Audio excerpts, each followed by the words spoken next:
All right, well, I think that's enough rock and roll for now. Just about over. We'll let it play out.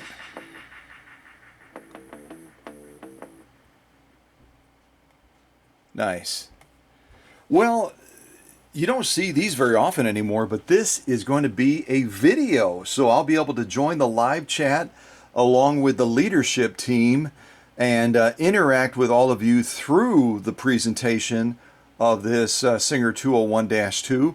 And if you were at the last live stream, you know that we had a glitch right as we were pivoting away from this 201-2 right over here, where I was demonstrating a number of different cleaning and adjusting type techniques on this machine, including a little launch towards the foot controller, which I ended up not finishing because it was a little bit more time consuming than I expected.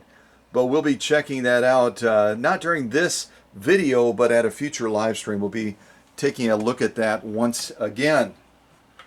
So let's see here. I'm going to get things set up, and also I want to acknowledge a special gift that someone mailed to me.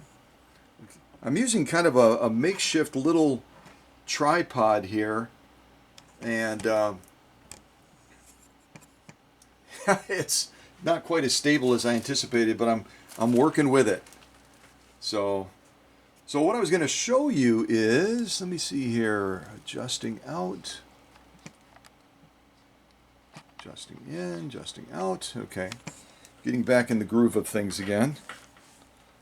So what I was going to show you, let me turn my little screen around as well. Raise this up.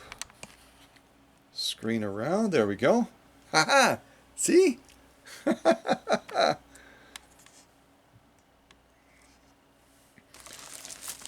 So I received this special little envelope. Apparently this is what they put around a package when the post office goofs up and they damage your package. They put it into a little plastic bag, and it's like, oopsie.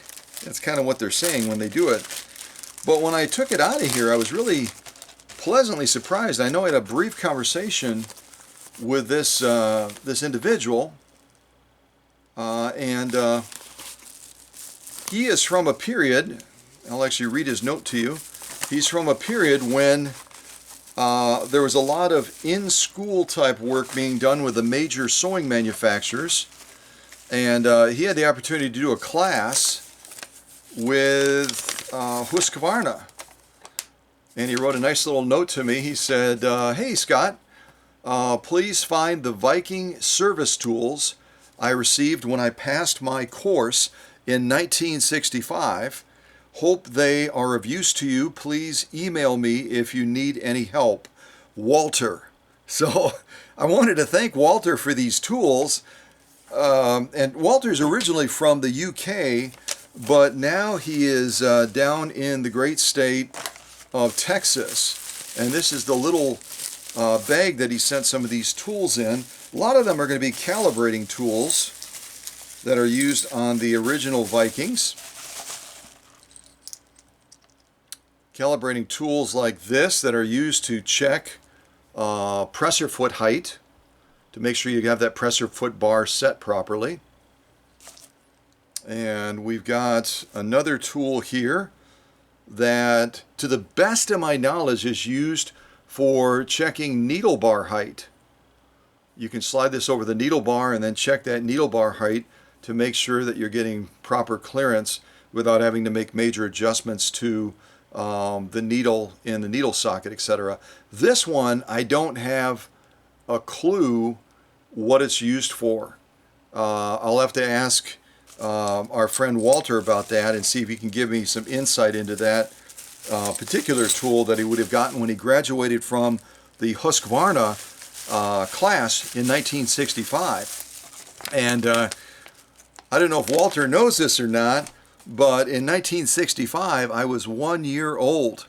So I would have been a wee little lad that would have been bouncing on his knee, barely, when he graduated from that course. So I can only assume that Walter is along in years, and so I better not wait too long to reach out and get clarification on how he used these various tools in his class with Husqvarna back in 1965. But I wanted to thank Walter for his thoughtfulness. I know that he and I had a conversation amid the transition and everything from the old workshop. I don't remember if we talked by email. Probably did, since that's his mode of communication of choice, or if we chatted by some other means. But incredibly thoughtful. I love it when people say they're going to do something and then actually do it. So many people these days, they blah, blah, blah, and they never follow through. So Walter's a follow-through guy, and I'm very grateful to you, Walter. So thank you again. All right. Well, a little bit of music while I'm doing a little bit of final setup here. Let me see if I can put something else on. It's a little bit of a jazz feeling to this one.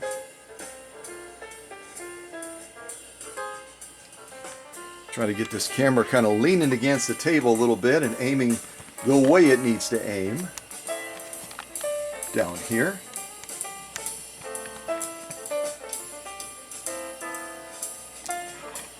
You can actually back this up a little bit and use the zoom a little bit. That'll be fun.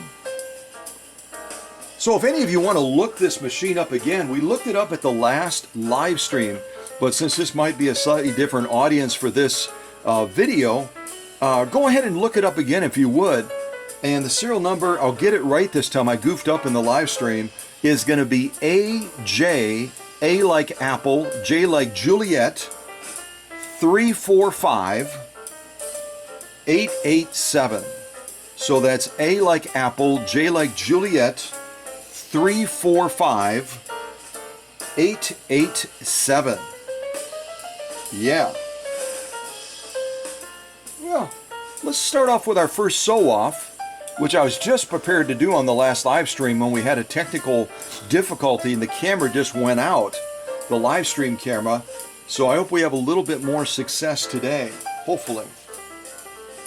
And I don't have as wide of a field of sew-offs as usual, but I've got a good little selection of them, including some parchment paper that you could use for packing or other projects.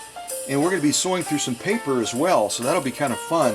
I did off camera this sew-off right here, which is right around, well, let's see, this is the thinner one, right around 4 layers, and then I bumped it all the way up to 16 layers on this one. 16 layers of paper. Now, paper is not as easy to get through as one might think, and so I was pretty impressed with the stitch quality on this. And I did some other sew-offs, some generic type cotton-based material, got a little bit of polyester in it, and then 100% cotton, this charcoal one. And our setup today, I mentioned this in the other presentation before we went dead in the water. I'm using my faithful Schmetz Universal 9014 needle. I love my 9014s, y'all know that. And for the setup of the machine, you want to make sure when you set up a 201-2 that you put the flat side to the left and that you thread from right to left through the eye of the needle, okay? You got to get that right, otherwise you'll run into problems. And when you're dropping the bobbin in, the bobbin is going to be with the thread underneath. Usually we're used to dropping these in and having it over the top. It's going to be underneath. And when this turns, therefore, it's going to be turning clockwise. You might have been able to catch that real quick. I just did it real fast. So that'll give you a few tips on setup so you can have success. Yeah, we want you to have success. Yeah. Yeah. All right, so let's start with some of this. This actually came off of the edge of a quilting square that Susie gave me. And I'll bump that down a little bit.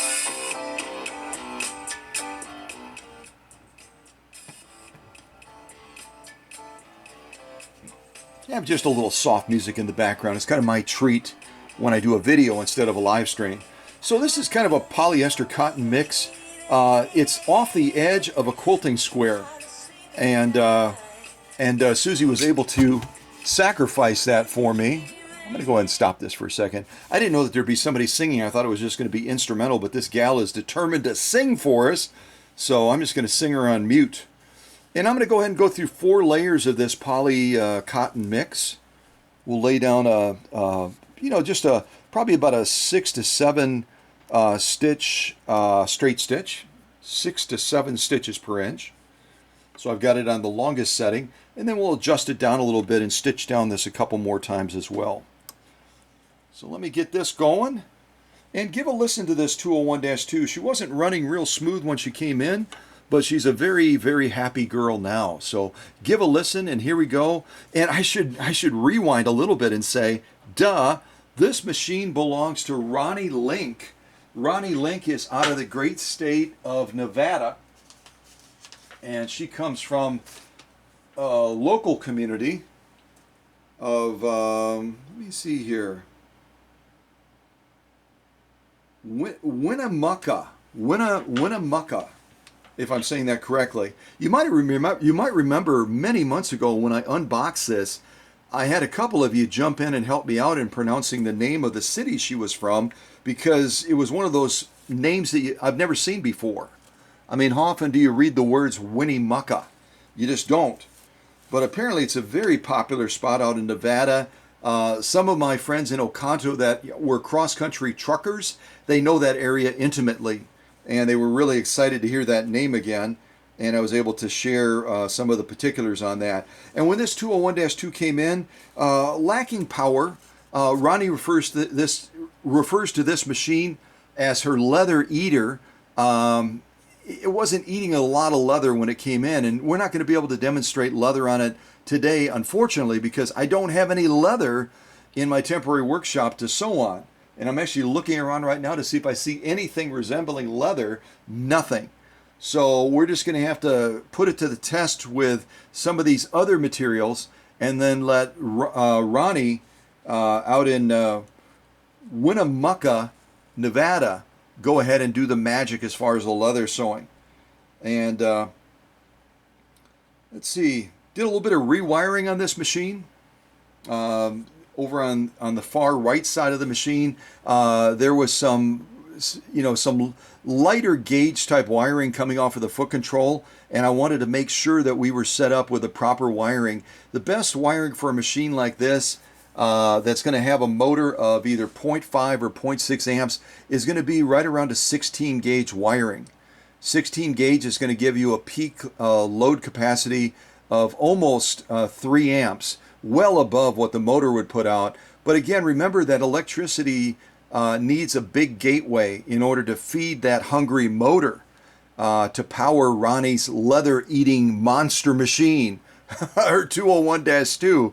So you want to make that gateway as generous as possible, but not overly generous, because you can also lose power if you go with too heavy of a gauge of wiring on the machine as well. So stick around 16 gauge for that wiring that's coming to the light and to the foot controller, and for the internal wiring on the motor, if you have to replace anything off of the stators, stack lamentations, or maybe those wires that connect up with the motor brushes, you can drop it down to about an 18 gauge, which is going to give you a max load of, people debate, 1 to 2 amps, somewhere in that neck of the woods. So again, it's going to be more than enough, but you don't need quite as heavy of a wire inside of that motor. Plus you've got some clearance tolerances as well.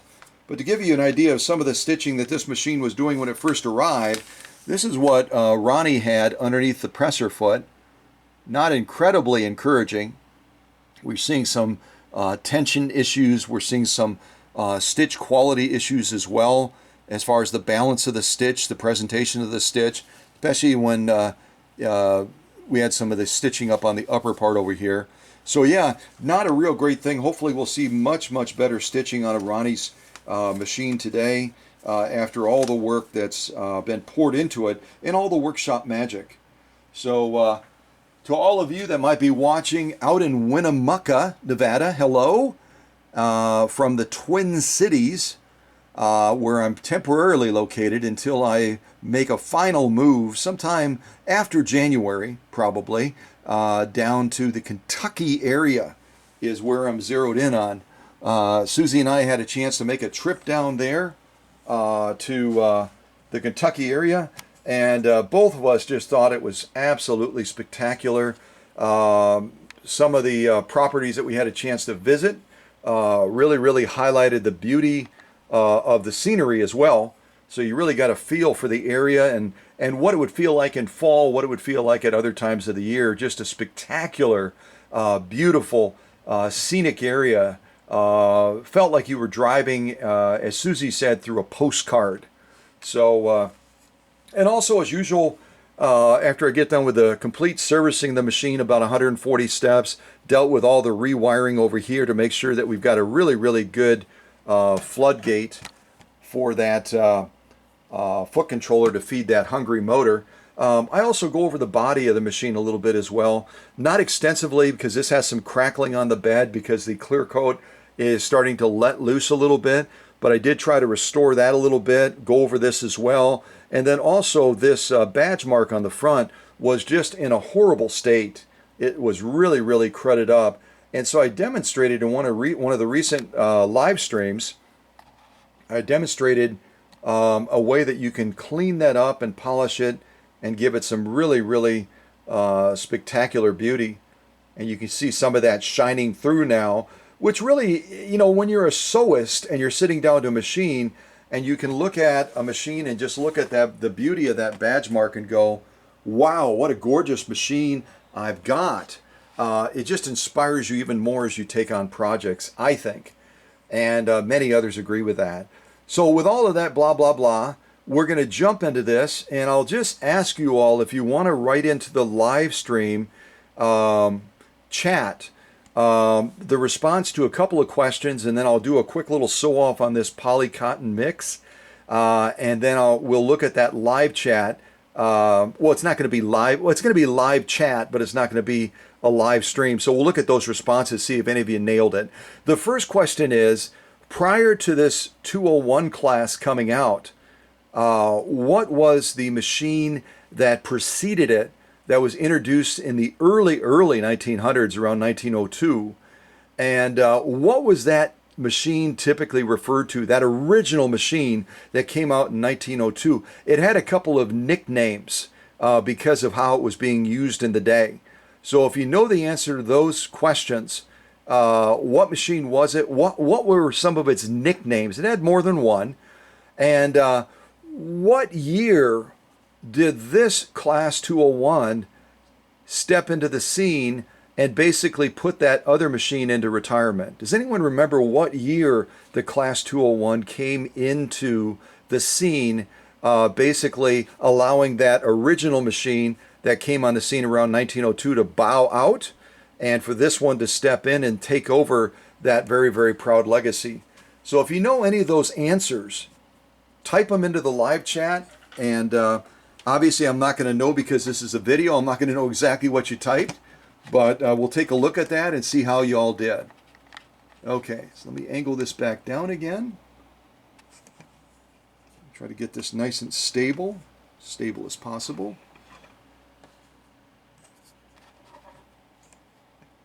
It's a little makeshift, but Susie came up with this. It's basically a selfie stick that has pedestal feet on it. And now I've got this video camera kind of attached to it with painter's tape. So, you know what? When you get lemons, you make lemonade, right? But it's actually working pretty well so far. Hopefully it continues to. All right, angle that down. We've got the benefit of the zoom a little bit. We'll kind of zoom in a little bit on this. There we go. As we go between these field materials, we might have to make some adjustments. We might have to make some adjustments to that tension. And in the last live stream, I showed you how to do a number of things to this upper tension unit that a lot of people said was incredibly helpful in helping them to understand how this upper tension unit works and how to maximize it so that it really works well. All right, I'm going to look at my camera again, make sure I'm actually pointed in the right direction. I'm going to do a quick little wipe off on my Diet Coke. There's something on the top of it, and I don't think I'm supposed to drink that, so we'll get that cleaned off real quick. There we go.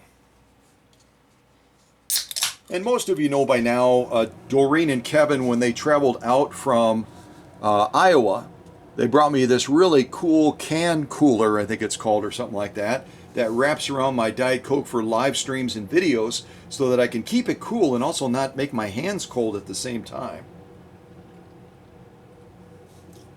All right, turn this light on. There we go. I don't think that's gonna, you see if that interferes a little bit. Yeah, it does a little bit, kind of glares. So I think we'll leave that light off for now.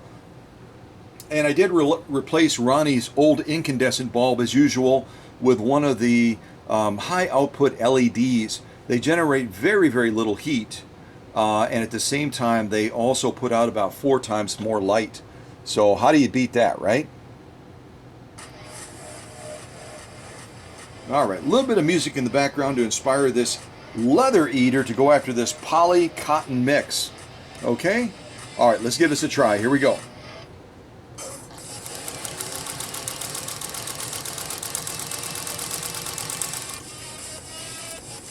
Yeah. She's a smooth runner now. Very, very smooth runner. And remember, because you're threading from right to left, when you draw that thread out to clip the thread, draw it off to the left so that you're not pulling that needle in the wrong direction. Depending on the amount of force, it is possible to actually bend a needle just by drawing that thread out as you're going from one sew off to another. So try to avoid doing that. Got some serious rock and roll on here. I think I'll change the songs.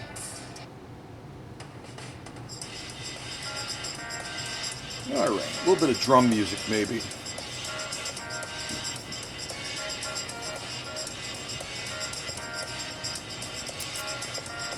So again, I've just sewn through a little bit of poly cotton. 4 layers of it, I believe it is. 4 layers. And we've got a beautiful, beautiful stitch. We'll take a closer look at that. I'm going to move on the other side of this little selfie stick so I can see where we're looking. And I'm trying to get my orientation. I believe this is going to be our top stitch.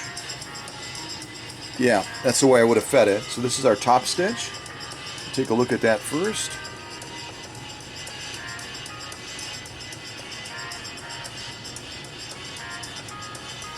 I like going like this too.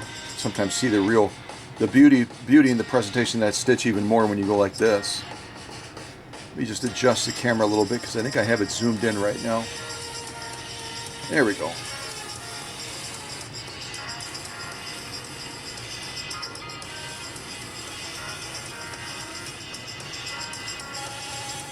Yeah, I'm trying to find the right angle here.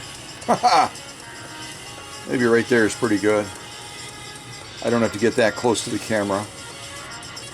So a beautiful, beautiful top stitch. The spacing, the formation is just absolutely spot on. Got a little something stuck underneath there. There we go.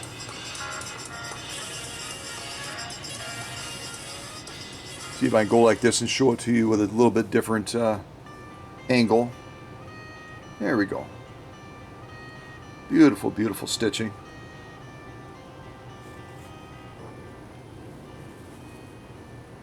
So that's our top stitch. And again, it's it's poly cotton, but it is 4 layers, fairly thick. We're going to look at that lock stitch now. Kind of go like this first.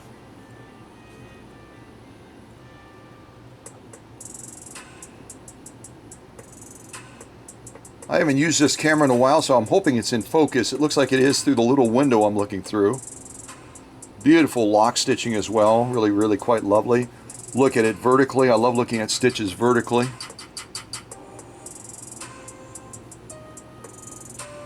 That is a gorgeous page 34 stitch, folks. And you can see a little bit of puckering here on the bottom. That could indicate that our press foot pressure is cranked up a little bit too high. We can certainly make an adjustment on that as we're sewing on some of these lighter materials.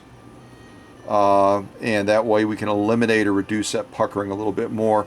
But a lovely, lovely stitch off on this first stitch off here. 4 layers of poly cotton. And we'll lay down a beautiful lock stitch, as you can see. And also a beautiful top stitch as well. really a nice balance right now. As I explained in the other live stream, you want to be able to calibrate this upper tension so that you're able to sew through most materials in a nice mid-range level. You can see right now we're set on right around 6, and we've got a maximum setting of 9. That's a real nice sweet spot right there, somewhere between 5 and 7. So hopefully we don't have to make any drastic adjustments during this live stream, and we'll be able to sew through all of these materials successfully without making any major tension adjustments. Okay, so let me get this set back up over here again. Let's move on to our next sew off. Yeah, I think I'll leave the camera like that. I can zoom in a little bit. Angle the camera down just a little bit more. There we go. I think that's a pretty good shot. Gives you a nice clear view of the action down at the needle. So I'm going to throw this poly cotton to the rear.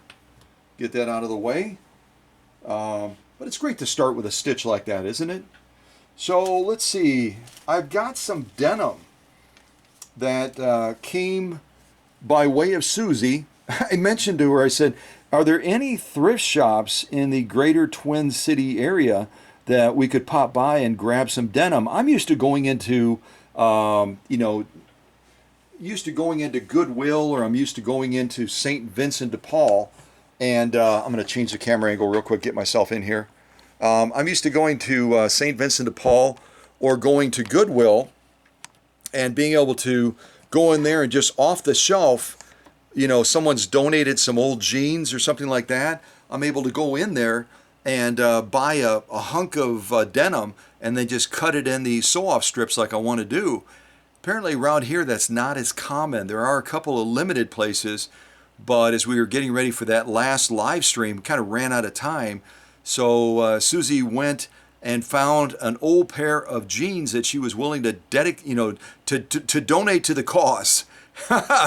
And so we've got an interesting color, denim color here. It's almost like kind of a gray color, and it's real heavy duty. So I did some sew-offs off camera, and I'll tell you one thing: you can tell that machine is having to work to get through this stuff, which is good. That's exactly what we want. Let me angle this back. We'll get back into a good shot again down at the needle. Make sure the camera's not going to go anywhere, hopefully. And we'll go through some of this denim. We're not going to do just 2 layers. I think that would be a little bit of an insult. I think we'll probably do 4, and then we might bump it up to 6. And I'll give it a little bit of rock music in the background to inspire us.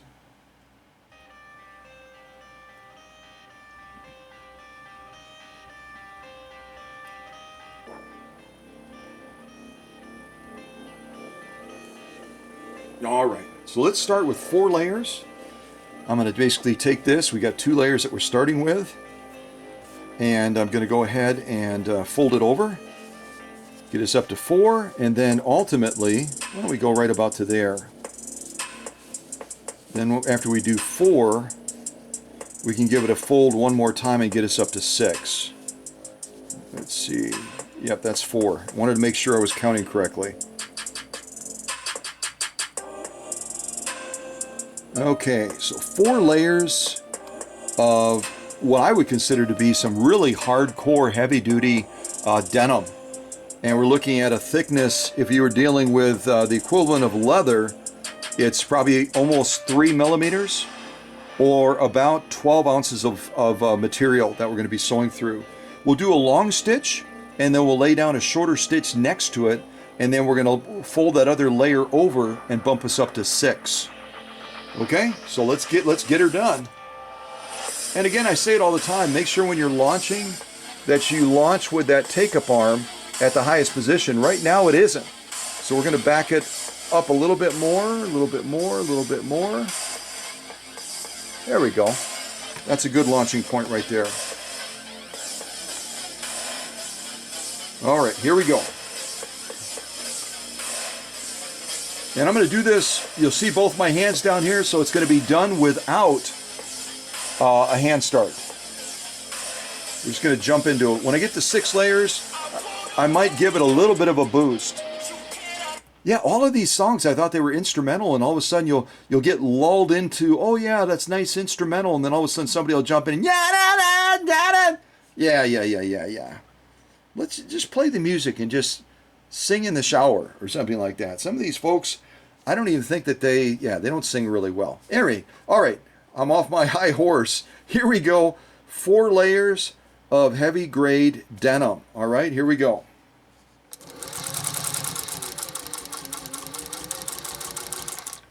I gave it a little bit more gas, thinking, okay, I'm going to give it a good boost so that I don't, you know, launch into it sluggishly. That motor, after it was optimized, really didn't need all of that help. It was ready to get the job done. But yeah, it's okay to see the power and the speed as well, because this is Roni's leather eater, as she calls it, right? This is her leather eater. All right, let me clip these threads real quick. We'll lay down a shorter stitch next to it, probably around 10 to 12 stitches per inch. And then we'll look at that stitch quality. So I'm going to lay this down right about there. Make a quick adjustment on the stitch length. And most of you are familiar with the singers and the stitch length adjustments, etc. This is our stitch length right over here. When it's all the way down like this, you're going to be getting around 6 to 7 stitches per inch. As you move it up, you can move all the way into the fine range right around there, and you're going to be getting around 30 stitches per inch. Or if you go all the way up into this range, you're going to be sewing in reverse. So we're going to go right around there, 10 to 12 stitches per inch, somewhere in that realm. And we'll see how that presents on this heavy grade denim. Heavy grade denim. There we go.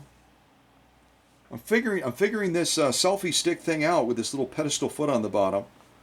Okay, so let's lay down this next stitch line, and we can see that really cool contrast between our 6 to 7 stitches per inch and our 10 to 12 stitches per inch approximately.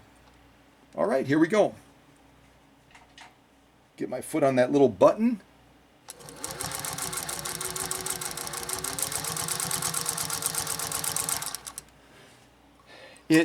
This leather eater just sews with so much ease.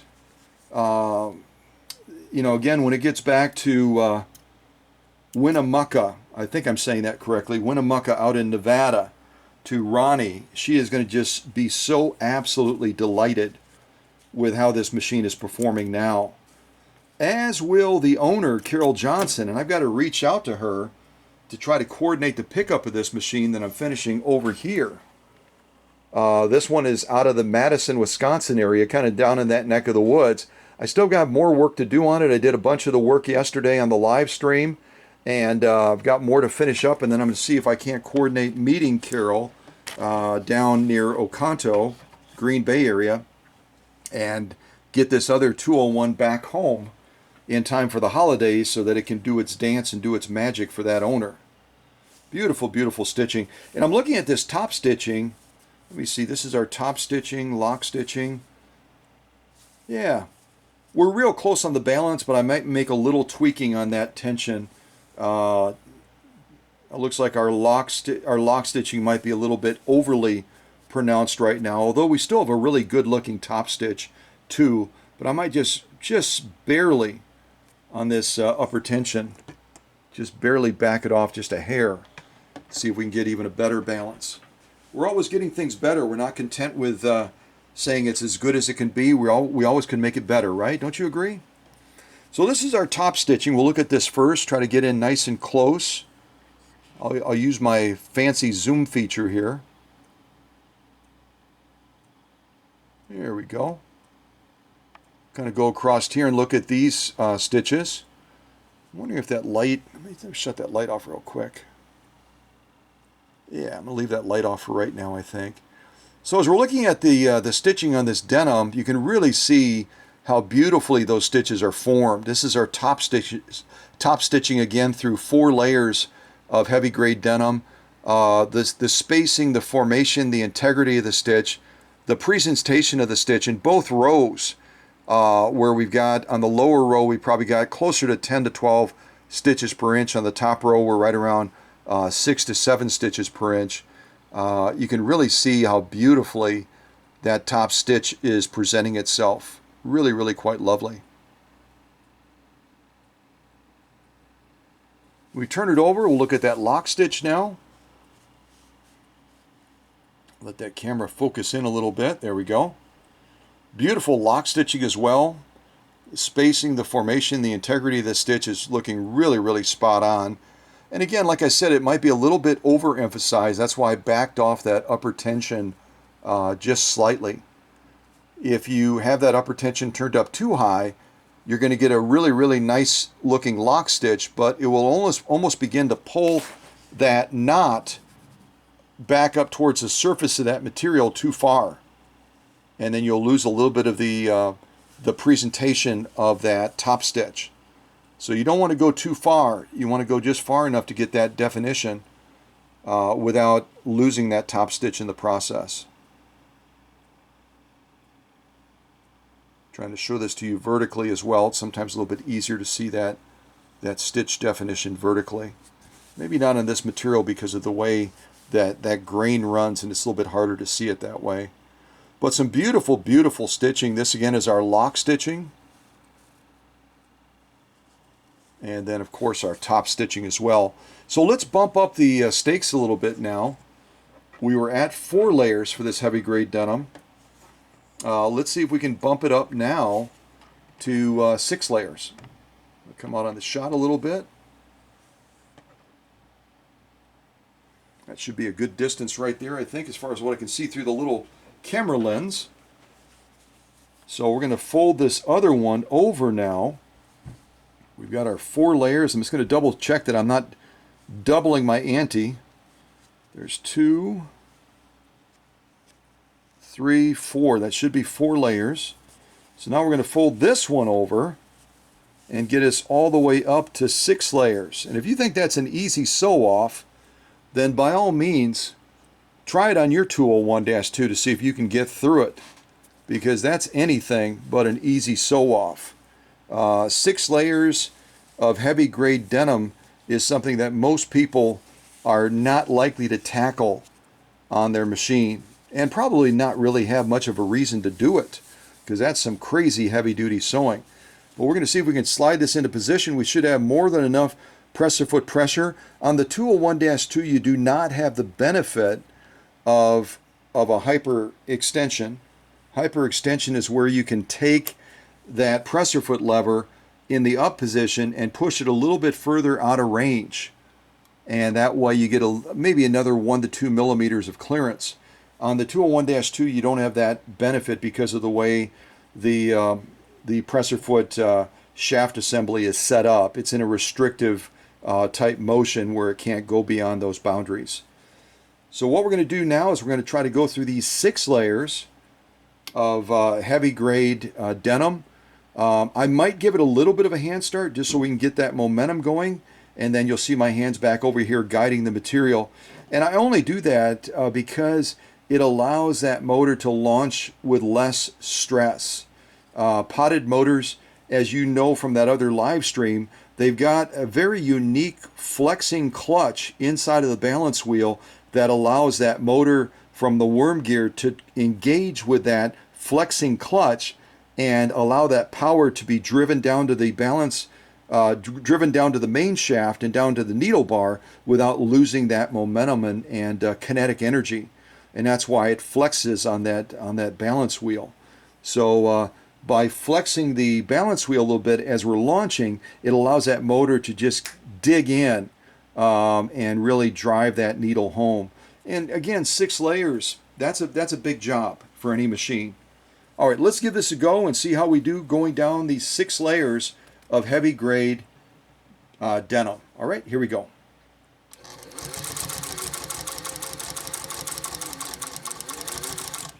I'll be honest with you, I really didn't need to give it a hand start. I had my hand over there and I hit the little button on the foot controller, and that wheel started spinning even before I could give it a little bit of a boost. It was like, hey, we don't need you over here. Go back over by the needle.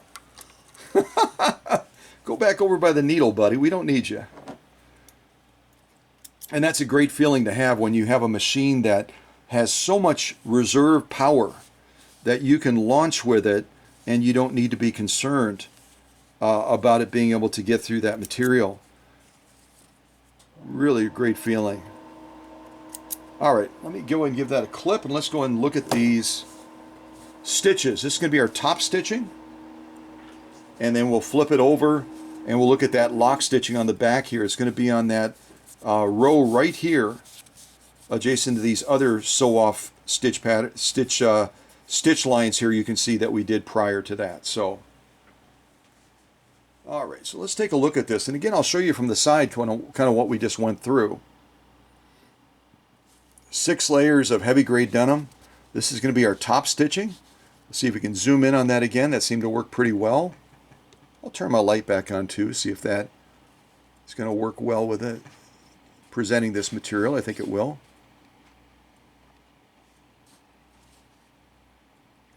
Well, I don't know what you can see from your end, but that is some absolutely gorgeous stitching. Spacing again, the formation. The integrity of the stitch is just absolutely what we want to be seeing on a sew-off like this. And again, I was ready to give it a boost, a little bit of a hand boost. It didn't need it with this potted motor. Again, the potted motor doesn't require a belt. It's going to be direct drive, positive traction directly from that worm gear coming off of the motor to that flexing clutch ring that's attached to the balance wheel. And then it's going to drive that straight down the main shaft. And that is a solid page 34 plus stitch right there on this heavy grade denim. Really quite lovely, isn't it? So again, I'm going to turn it to the side. There's what we went through. And now we're going to flip it over like this. And we'll look at that top stitch, or we'll look at that top row of stitching here. That is our lock stitch through these 6 layers, excuse me, of heavy grade denim. I think I need to get a little drink of Diet Coke again. So let's concentrate on this row.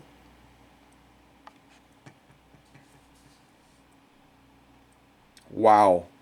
Wow. Absolutely gorgeous. Absolutely gorgeous stitching. The spacing, the formation, the integrity of the stitch, the presentation of the stitch through all of this heavy grade denim is just unbelievably beautiful. That again is our lock stitch. That's our lock stitch right there through all of this denim. Really, really off the charts, beautiful. Come out on that shot again a little bit. So that's our lock stitching and our top stitching through 6 layers of this heavy grade denim material. I would say that that's a definite pass. And we all know that denim and canvas and leather are all going to be in that same category of the thick of thick. That's the kind of material that if you put it underneath that machine's presser foot and it's able to drive that needle home with so much ease. Again, I really didn't give it any boost. I was ready, but I didn't have to give it any boost at all to get this job done. And it just went through it like a hot knife through butter. So very, very pleased with that. And maybe a little bit more music while I'm getting the next sew-off set up. Whoa, this is a fun one. Kind of fun, scary.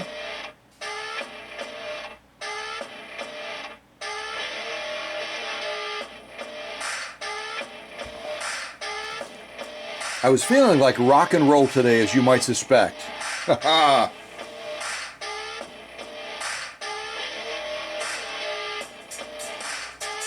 I'll tell you what. Let me silence this real quick. Now we're going to go the opposite direction. We just got done doing 6 layers of heavy grade denim. Now we're going to go the opposite way and go to this really, really pretty. It's used as a table topper or something like that at Christmas time. It's 100% polyester, so it's about as slippery can be. And we're going to need good presser foot pressure, but we might not need quite as much as we have for that denim that we just went through. So we're going to go down this and we're going to make a quick adjustment on that presser foot pressure. And it's really, really easy to do on this machine. We just go right up to here. This is our adjuster right here. And we're just going to give it a slight little turn counterclockwise. Counterclockwise will decrease the presser foot pressure just slightly so that we don't get that puckering that we did earlier when we went through some of that polyester cotton blend material that came from a quilting square. So I back this off a little bit. I'm not going to back it off a lot because we're still dealing with a slippery material. And so we want to have good feed over those feed dogs and underneath that presser foot. Let me see if I can adjust this a little bit more. We'll come in a little bit closer. There we go. And again, we're sewing with a universal needle. Universal needle has a slightly rounded point on the end. But I've used the 9014 Schmetz universals. I've used them to sew pretty much anything that you could name, even going through a tin can with one of those 9014 needles. So they really are universal in the truest sense of the word, that you can sew a really wide field of materials with them and enjoy a great deal of success. It's the only thing I don't like about this stuff is it kind of gets these little shedding points on it almost. You gotta kind of trim those back like you're giving it a haircut during the presentation of the machine. I think you need a little bit off the top is what you probably need. So let's go down this much lighter sew off, 100% polyester, this slippery stuff you see around the holidays, which are quickly approaching. And we'll see how this 201 can pivot away from this crazy heavy duty sew off of this 6 layers of I almost said canvas, 6 layers of denim, and lay down a beautiful stitch to this much lighter, slippery 100% polyester. All right, let's give it a go. And I am going through 2 layers of this, just so you know that. I think you can see that, but all right, here we go.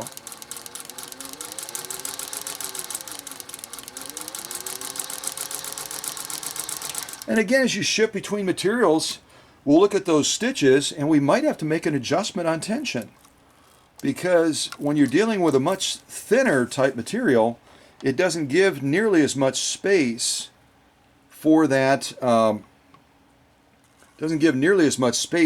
knot to find its sweet spot in the middle of that material, which is the goal of adjusting tension, is get that knot centered right in the middle of that material as much as possible.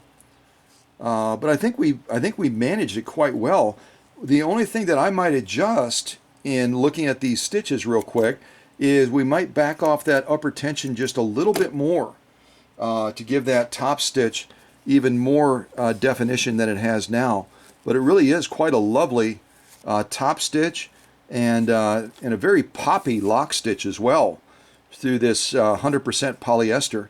And you'll notice because we backed off the presser foot pressure, we don't have any sign of any puckering. We don't have any kind of, where the material kind of clumps up a little bit. It's nice and smooth, a beautiful stitch line. And yeah, I'm looking forward to showing it to you. We might actually do it like this, and I'll see if I can adjust that camera a little bit. Yeah, probably bringing it up to the camera is going to be the easiest thing in the end. And then we'll see if we want to stitch it one more time, adjusting that upper tension down a little bit, seeing if we can give him more poppiness to that top stitch. All these people are wanting to sing. Good gravy.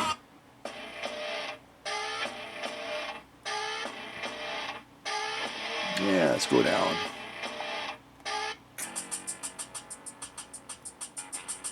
All right, just a little bit of music in the background as we're looking at these stitches. So let's bring this up here. Again, 100% polyester. I'm going to try to zoom in on it a little bit, see if that'll give us a better perspective of the stitching.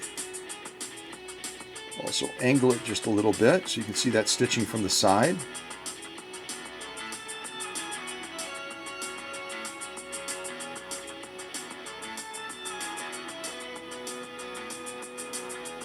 Kind of rotating it back and forth so you can see the stitches present. Folks, that's some beautiful, beautiful top stitching. I still think we could give it a little bit more poppiness, but that is some really, really lovely stitching on Roni Lynx 201-2. And I remember it was from the 1950s, and I'll have to look at the live chat again to remember, based on the serial number, what year that was, what the specific birth date of this machine is. Come on a little bit. See if I can come up really close. Yeah, it kind of messes with the light a little bit when I do that. I'm probably better off out here.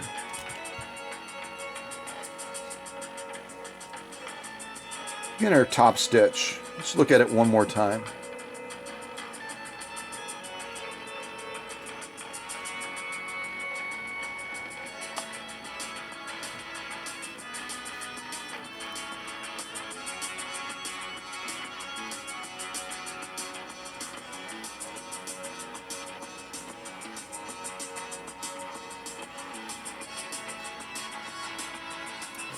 Yeah, for my eyes, it's hard to see if we're seeing this clearly from this side over here. If I pull it back, we can.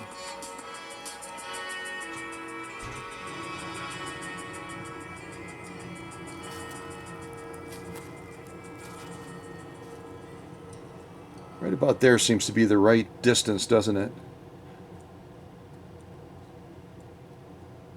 I'm a little bit spoiled with my live stream camera because it does a lot of auto adjusting on its own. And it really maintains that sharp image very nicely. All right, let's flip it over and look at that lock stitch. Finally, let's look at that lock stitch.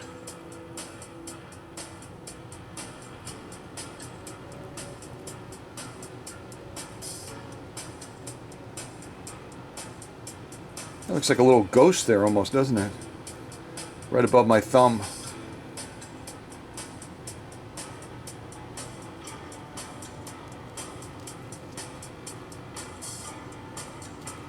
Shut that light off again.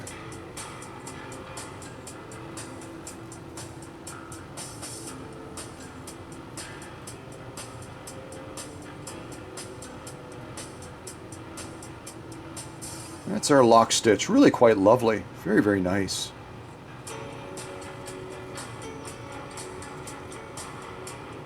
It's tricky stuff because of the sheen of that, isn't it? It kind of shines that light back at us, doesn't it?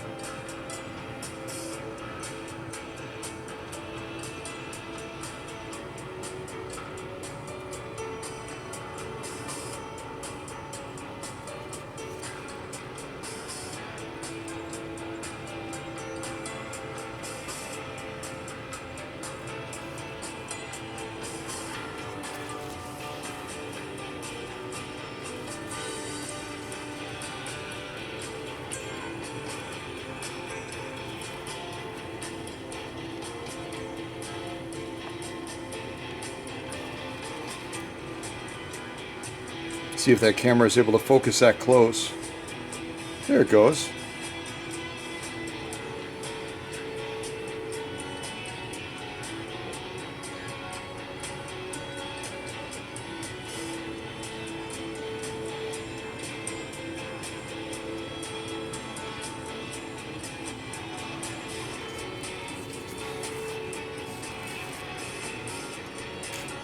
I've got to have a little bit more confidence in this camera. I haven't used it in a long time because of doing the live streams all the time, but it really does an amazing job of adjusting even when it's zoomed in, providing a beautiful, clarifying picture of that stitch quality.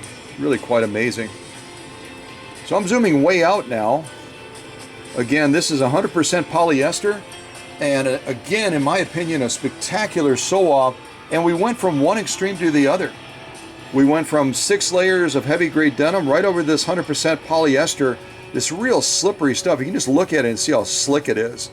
And this 201-2 went through it just without any issue whatsoever. Just like it was a quick, whoa!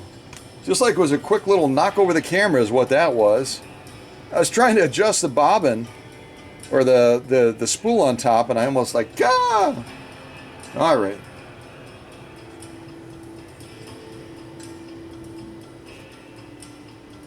try that shade of color from that light, see if that gives us even a better picture.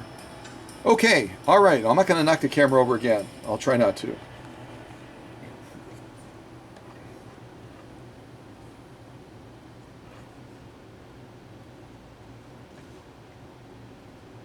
There we go. That's a real good shot. I like that.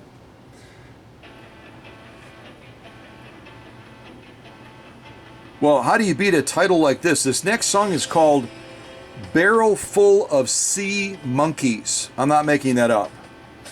Barrel Full of Sea Monkeys. Let me see if I can get it actually on the screen and show you.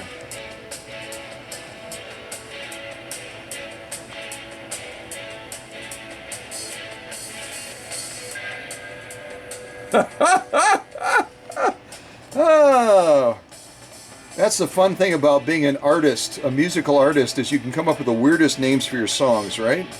And everyone's like, oh yeah, cool, that's what I'd call it too. I don't think in a million years, if I wrote a song, would I come up with a title of Barrel Full of Sea Monkeys. I don't see that happening. I guess I'm not creative enough. Maybe not. All right, so let's try something else now. I'm gonna get a quick little drink of soda, and we're gonna see if we can move into some other sew-offs. I've got some additional cotton. I've got paper. Paper's gonna be a fun sew-off.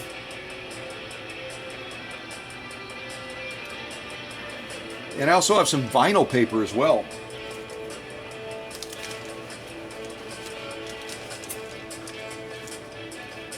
I think I'm gonna save the vinyl paper.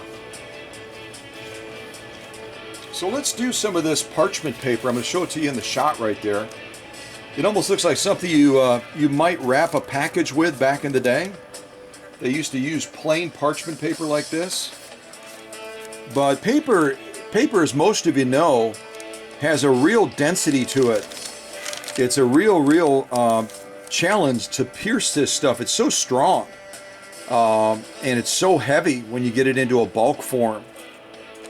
I watched one of those hoarding programs recently on Netflix, and they were talking about the weight on this upper level of the house that actually caused the support beams in the basement to crack and to fail. You know, thousands and tens of thousands of pounds through all of these books. So paper right away, you know, it's got a challenge for a machine. It truly does. Less of a challenge for this machine, but an opportunity to see the beauty of the stitch is this 100% cotton. And I think we'll go through this cotton and then we'll do the paper stuff last, just to give that Schmetz needle a little bit of a break. And if we get some of that stickiness on it from that vinyl paper that has that sticky backing on the inside of it, we'll be able to work through that at the very end of this video. So some of this 100% cotton, we've got 2 layers, very simple sew off obviously. We can fold it in half and go up to 4 layers, or we could actually fold it again and go all the way up to 8 layers. 8 layers of heavy grade, well, I shouldn't say heavy grade, that's silly. 8 layers of 100% cotton, and this is from a fat quarter that I bought at the local retailer. So let's give us a try. 8 layers. And again, since this machine is being prepared and finalized for Roni out in Nevada, and she's going to be using it for heavy duty purposes, that's the reason I'm steering these sew-offs towards the heavier side instead of doing 2 layers of cotton and considering the deal done. I really want to build this machine up and really get Roni excited about this machine heading home. As to what it can do with those heavier type sew-offs. And inevitably, as people are sewing leather, they're going to be sewing other materials that might also be equally heavy. So we're going to really push on this machine a little bit to show its muscle and strength. So 8 layers of cotton. I don't know if any of you in the live stream right now or communicating in the live chat have ever sewn 8 layers of 100% cotton. Why would you do that? What kind of project were you working on? What kind of paces were you taking your machine through that you would be doing 8 layers of 100% cotton? That's a pretty heavy sew off, even though it's cotton when you get to that many layers, right?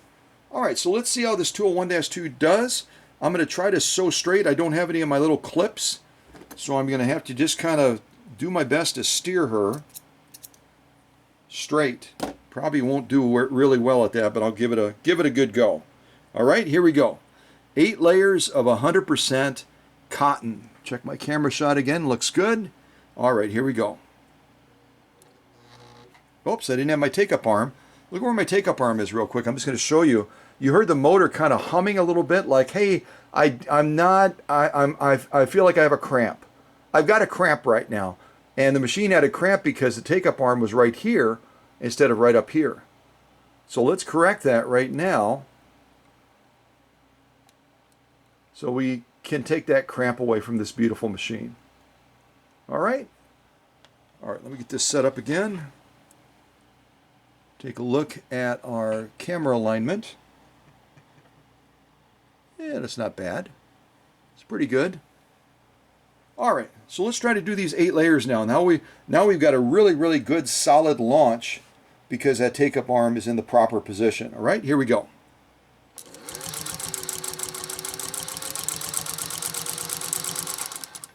You know what? For me, that was pretty straight. It was almost surprisingly straight. Yeah, surprisingly straight for Scott. All right, let's get that back into position, and we'll take a look at the stitching that we just laid down through these 8 layers of 100% cotton. That's our lock stitch down there, just so I've got this orientated correctly. That's our top stitch. When the stitches are nearly identical, it's easy to turn them around a little bit, isn't it? It's kind of easy to turn them around. So this is our top stitching, which I think you're going to agree is absolutely brag-worthy. Absolutely brag-worthy. Gorgeous, gorgeous stitching. Let's get in even closer. Unbelievable. Holy mackerel.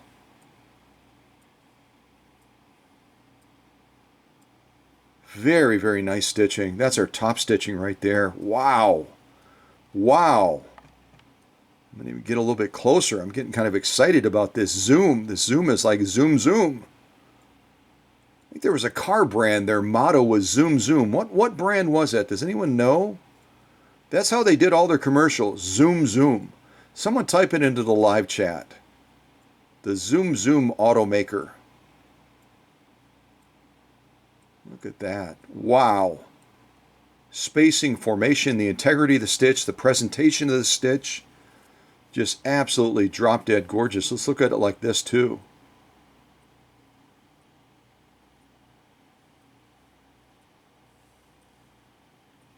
Unbelievable. Wow. Wow. Folks, I don't know that it can get any better than that. That is absolutely unbelievable. And again, that's 8 layers of 100% cotton. It's not a super light sew-off. It's not a super light sew-off, and just beautiful. Page 34 stitching on it. Just absolutely page 34. Let's turn it around and look at that lock stitching now, which is going to be equally spectacular. Equally spectacular. Wow. Spacing, the formation, the integrity of the stitch. It's fun to see that little tuft of the cotton kind of come through as that mighty 9014 needle slices through all those layers of cotton and delivers just an absolutely drop-dead gorgeous stitch. Absolutely amazing, isn't it? I thought the top stitch was amazing, and it is. But this lock stitch even more is saying, look at me, look at me, look at me. Kind of like that rock star that was singing in that song that I cut off before. So yeah, I mean, we've gone through canvas, we've gone through polyester, we've gone through 8 layers of cotton now. Again, Roni is looking to use this machine for heavy-duty purposes. So I'm trying to stay with the theme of what the owner is going to be doing with this machine. You know, rather than going super lightweight, that's not how this owner is going to be using this machine. They're going to be hammering this machine. This is their leather-eating machine. At least they're hoping. They were hoping before they sent it into the workshop, and now they know it's going to be a leather eating machine. You just have to get some good leather needles in here. You can use a universal needle to sew most leather, but a leather needle is going to give you even a little bit more of an edge. So what have we done so far in this live stream? Let me come out on the shot a little bit. We've done this poly cotton mix, this real pretty red stuff that was part of a quilting square. We've done these 6 layers of heavy grade canvas. Not canvas. It looks like canvas. It does. We've done these 6 layers of heavy duty canvas, which is actually denim. Hello. It's not canvas, it's denim, you silly sailor. We'll get a little bit closer. So you see the stitching as we go down. Go back to this one again. There's our top stitch right there. So poly cotton mix, 100% denim, heavy duty. This, what did we say? 8 layers. I think it was 8 layers, wasn't it? Of cotton. And then these 2 layers of this 100% polyester slippery dippery stuff. So I mean, we've already done a little bit of a sew-off sandwich with this 201-2 from the 1950s, but we've got a little bit more to do. We're going to do a little bit more cotton sewing with this really cool charcoal stuff, and then we're going to do some paper sewing, a variety of papers, vinyl paper, and also standard parchment paper as well. Some people do use sewing machines, if you didn't know it. They do use sewing machines like a 201-2 for book binding. And so it's good to see that a machine like this can handle many, many, many layers of paper just for the idea, potentially, of it doing some smaller book binding for a potential home business that's binding books. You know, it's maybe they're a self-declared author and they're producing books and they don't have the money to pay someone to do the binding for them, so they're doing a little bit of binding themselves. No harm in that. No harm in that at all.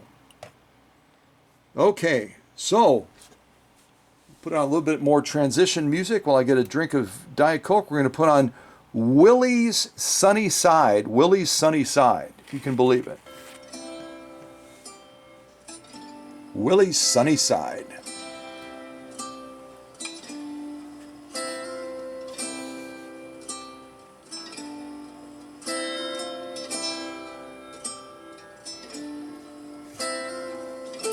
It sounds like Willie's having trouble waking up to me.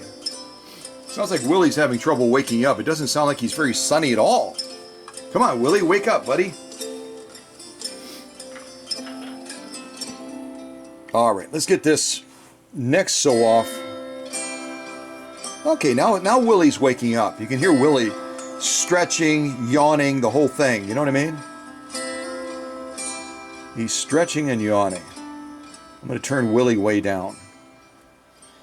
So I just have a small little piece of this charcoal style 100% cotton. But I'm going to see if I can creatively fold it. And we're going to do another fairly heavy duty sew off with cotton. And we don't typically think of cotton as a heavy duty sew off, do we?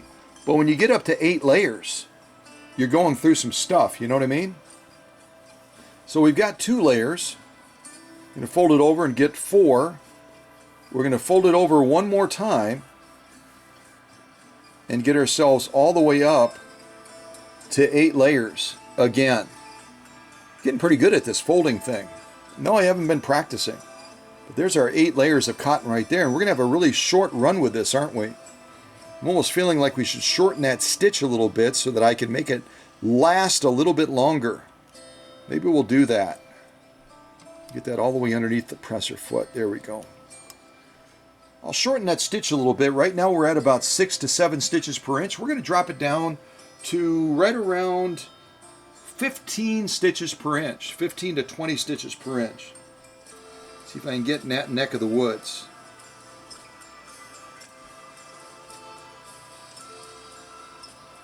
Closer to 15 stitches per inch. All right, let's give this a go and see what we can do with this 201-2 from the 1950s.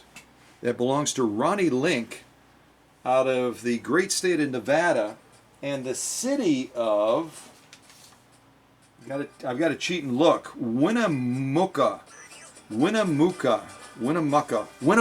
that's it, Winnemucca,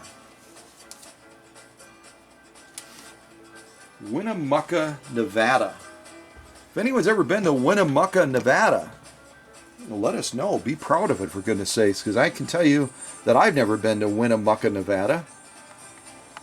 Never been there. Maybe I should have been. Maybe that should be on my bucket list, right? A trip to Winnemucca, Nevada, and then I could stop by and visit Roni and her family and see this beautiful 201 doing its dance out there in that great state. All right. 8 layers of 100% cotton, this really cool charcoal color. I'm going to get this again. I really like the way it looks. All right, here we go. And I've got it set probably close to 15 stitches per inch. So we'll see how close we get to that. All right, here we go.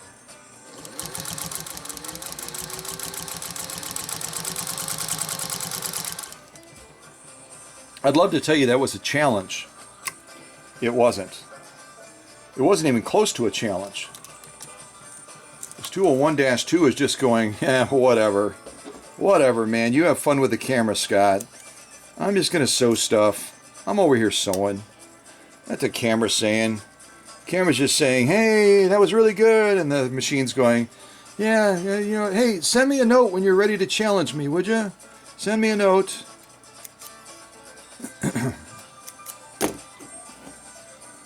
Send me a note when you're ready. I'm just curious as I'm looking at this.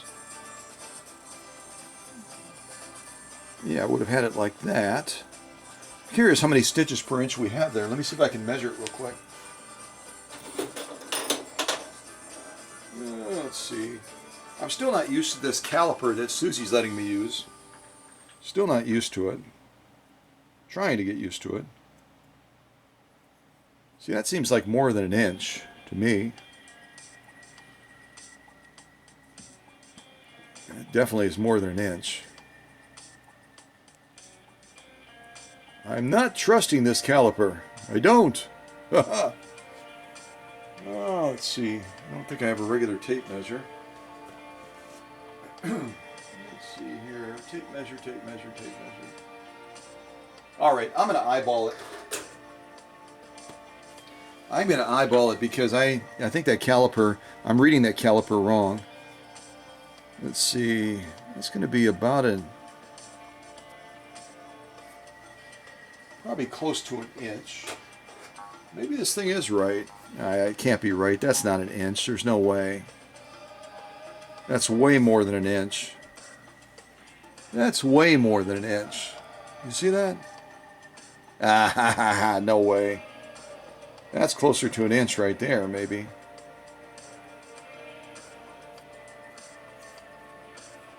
Okay. I know I could do it is I could put a penny there.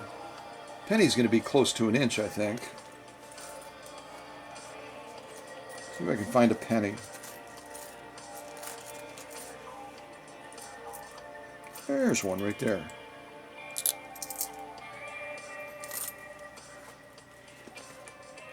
And if anybody wants to measure a penny using another type of means and type in the live chat how far across it is, I think it's going to be pretty close to an inch. Pretty close. So we're going to put a penny there. Good old Abe is going to help us out. And I'm going to see if I can count those little stitches. 1, 2, 3, 4, 5, 6, 7, 8, 9, 10. Yeah, right around 12 stitches across this penny. If I kind of center it there because the edges stick out further than Abe does.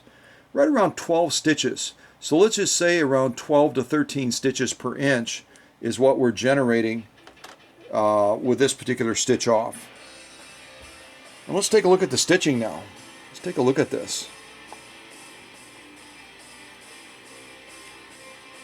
Absolutely amazing. Get a little bit closer.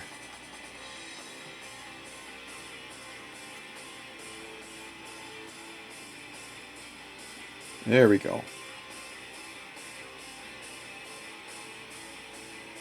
And this is our top stitch right here. This is our top stitch. Take a look at it like this too. Maybe get a little bit different view of those stitches.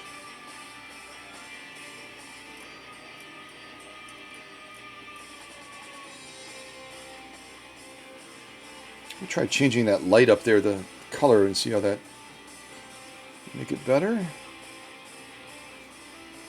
That one makes it better. Ah, no, don't like that one. Yeah, we'll leave it on there. I think we're probably going to be able to see the stitches better if we go like this. So we're going to go like this.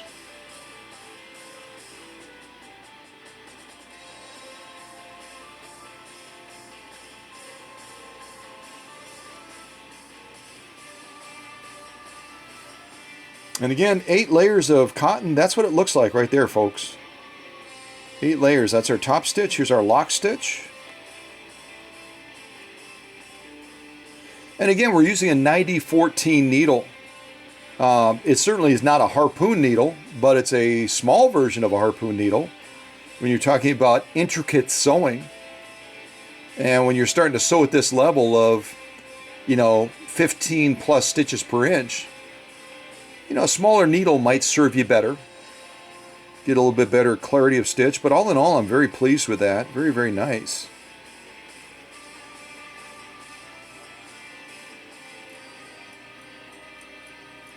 Very, very nice.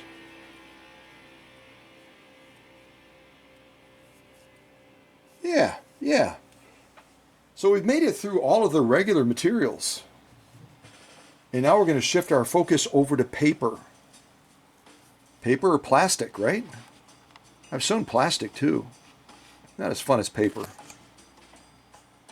All right. So a real quick summary again. What have we done so far?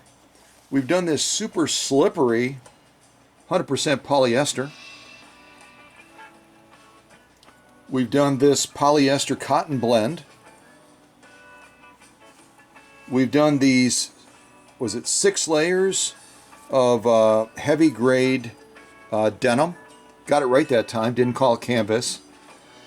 And we've done these 8 layers of 100% cotton. Beautiful stitching there too.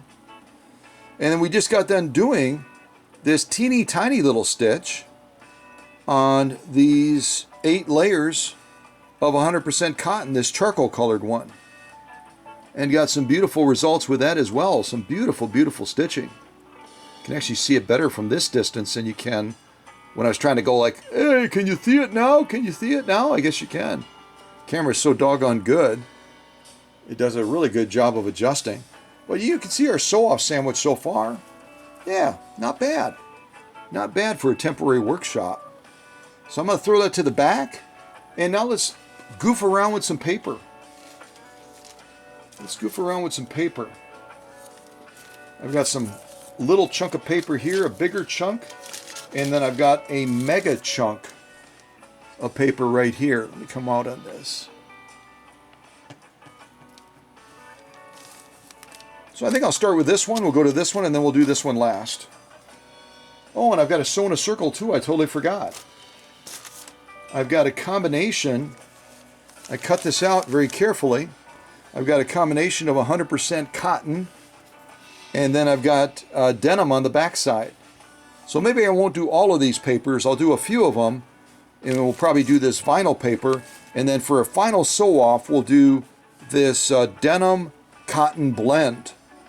And we'll kind of go around in a circle like you've seen me do. Yeah, let's do that. So we're just gonna, we'll get rid of the little guy right now. We'll throw him to the side. We'll go to this one. We'll do this one, and then we'll do our sewing in a circle. So this is a parchment paper, and we've got about 3 layers, the way it's folded right now that we're starting with, about 3 layers. And yes, it's thin, but it's paper. And realize that paper is going to have a density factor and a piercing threshold that's going to be up there with the heaviest of materials. The canvas, the leather, and other things like that. Paper is not something to be taken lightly. I mean, it's tough stuff. It really is.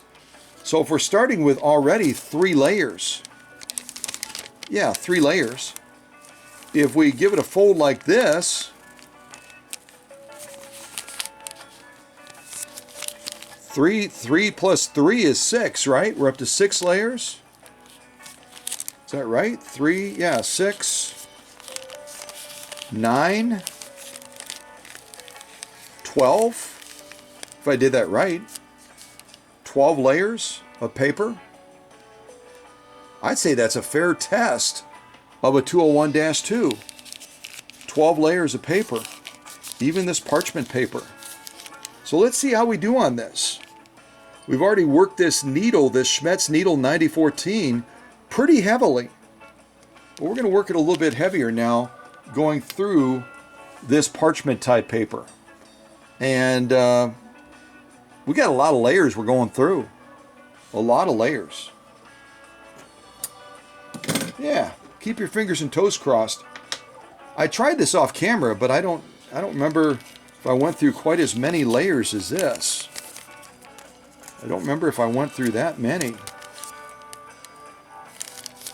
3, yeah, 3, 6, 9, 12. Yeah, that's 12 layers. I wanted to double check. All of you know I'm not a math whiz. Not a math whiz at all. All right, 12 layers of parchment paper. Let's see how this machine does with a task like this. After already beating that needle up pretty good. And this music is not inspiring me. Let's see here. This is interesting. But I'm going to silence it while we do this sew off, and then I'll play a little bit of music in between. I get some people that get really they get anxious and frustrated if I've got music playing while it's sew off. They want to listen to the machine, which I understand that.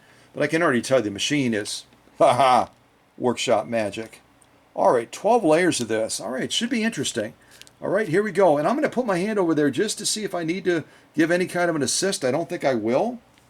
Matter of fact, let's start over here, and if I have to assist, I'll reach back over and help out. But I think we should be good. 12 layers of this parchment paper. 12 layers. All right, here we go.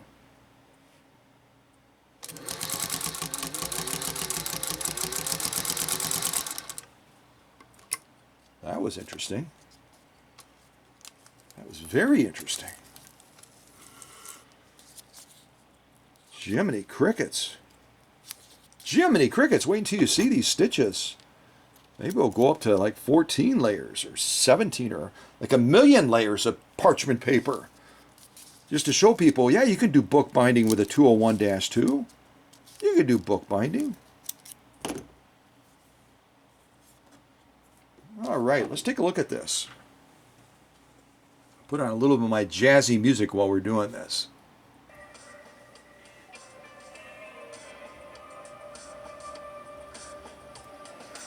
All right, so 12 layers of parchment style paper. And that's got to be, I'm looking at the lock stitch. See, I can see the little tuft pushing through. This is our top stitch. There it is. Hello, top stitch.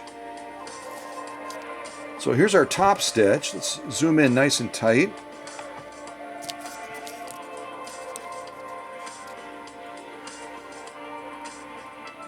Folks, if you don't consider that a page 34 plus stitch, well, I think you need new glasses. Yeah, you do. You might need trifocals. You might, but you might not want them because they're real tricky to wear. So there is some beautiful top stitching right there. I'm going to go across and show you.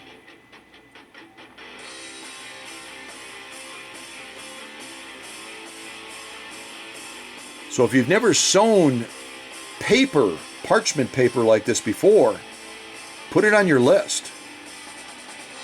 Put it on your list. That is gorgeous stitching, folks. And again, look at 12 layers. Not easy. There's our lock stitch. We can tell right away because that little tuft of paper from that needle going whammo coming through is saying, yeah, baby, I got this. I got this.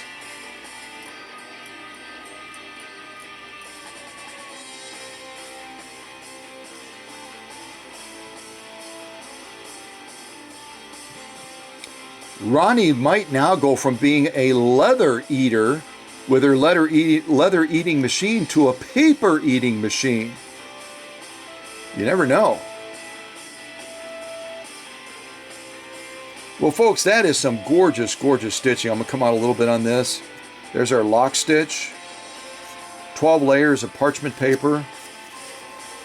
Top stitch. All I can say is wow, right? Wow.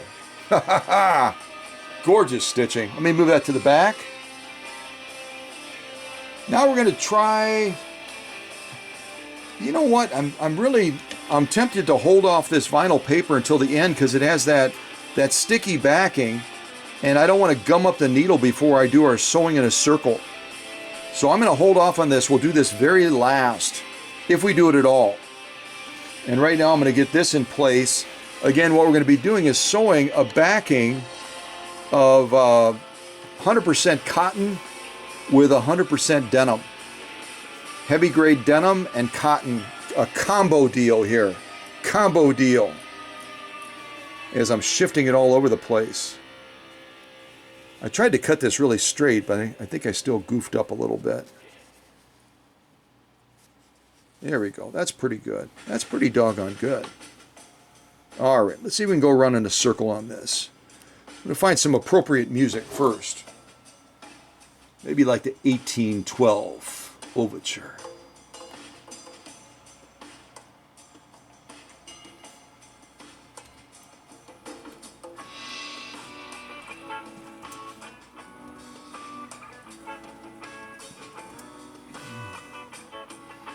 Oh yeah, I got it. I got it.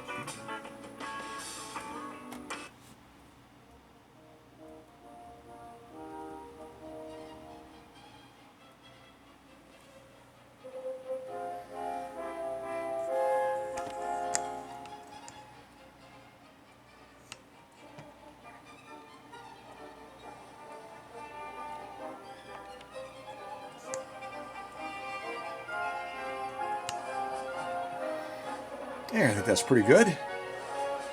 All right, I better hammer a little bit of Diet Coke before I take this puppy on.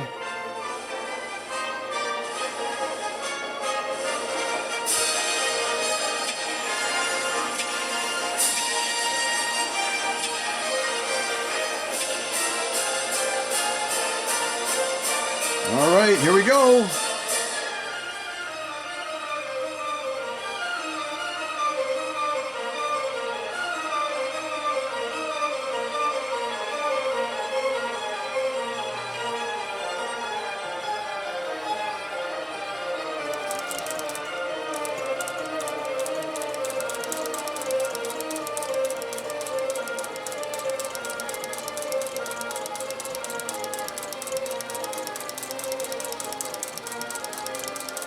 I'm going to bump up that pressure foot pressure just a little bit.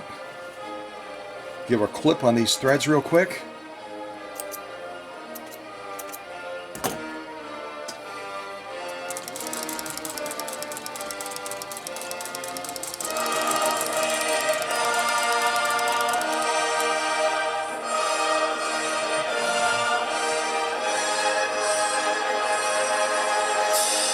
Got a little bit of a bunch right there.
All right, quick rest. Here we go. It's going to get intense. Are you ready?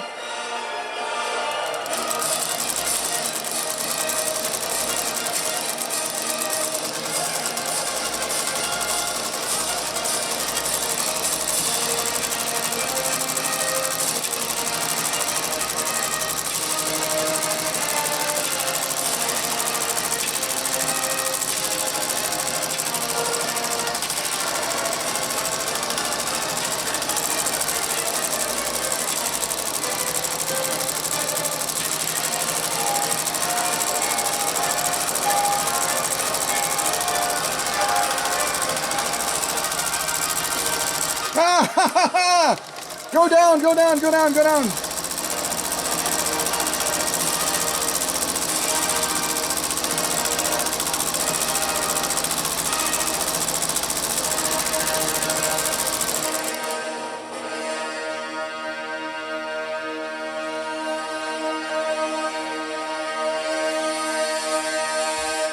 Yes, I still have all my fingers. Of course I do.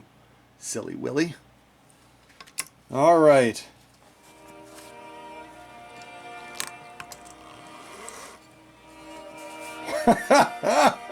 How do you use up a lot of thread? There you go. I just did it. Oh, it's fun. If you don't have fun when you're sewing, why are you doing it, right? Let me slide over by the camera. So I made a little bit of a kaleidoscope, didn't I? Made a little bit of a kaleidoscope pattern. This would be a fun thing, not necessarily at that rate of sewing, at that speed, but do something like this with your kids or your grandkids or the neighbor kid, just to give them a sense of the joy and the power and the exhilaration, if that's a word, I think it is, of putting a sewing machine to work as a tool. You can create something like this just for fun. And then you can frame it for them and put it up on the wall as a reminder of what they created using their creative energy. I've done better ones in the past, but this is pretty cool. A little bit out of practice.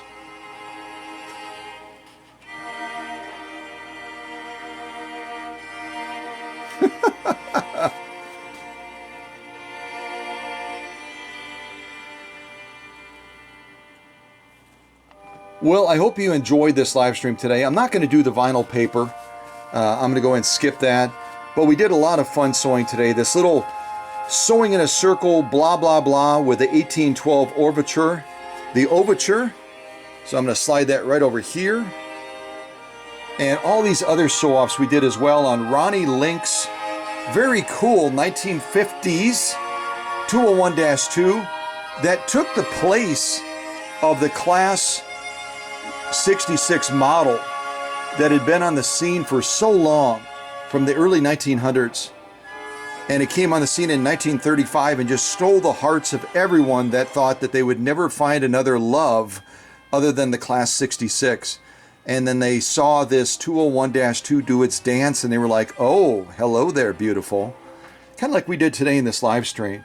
So whether you're just goofing around and sewing in a circle to show just how incredibly versatile this machine is in being able to execute turns and corners like this, sliding over to 100% polyester, sliding over to a 100% polyester cotton blend. I got it now. 6 layers of heavy grade denim, 8 layers of cotton, 8 layers of cotton again, and then these, 12 layers of this parchment paper that really showcases, I think, the stitch beautifully. So that's our sew-off sandwich for this incredible 201-2 that belongs to Roni Link out of Winnemucca, Nevada. Didn't even need to look that time. I've got it memorized now. It's singed in my brain. Winnemucca, Winnemucca, Winnemucca, Winnemucca, Winnemucca, Winnemucca. Yeah. All right, enjoy the end of the 1812 overture. God bless, and we'll see you soon. Take care, okay? See ya!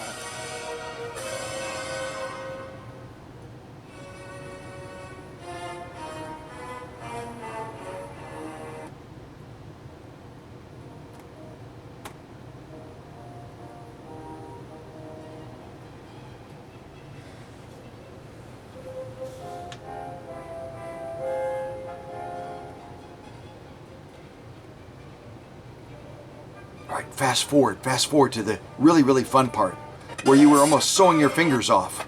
Go to that one, yeah, right over there. Nope, a little bit further. A little bit, nope, back that way. Yep, a little back, go back, a little back. Sorry, wait, stop. That's good. Leave it right there. Perfect. Ha ha.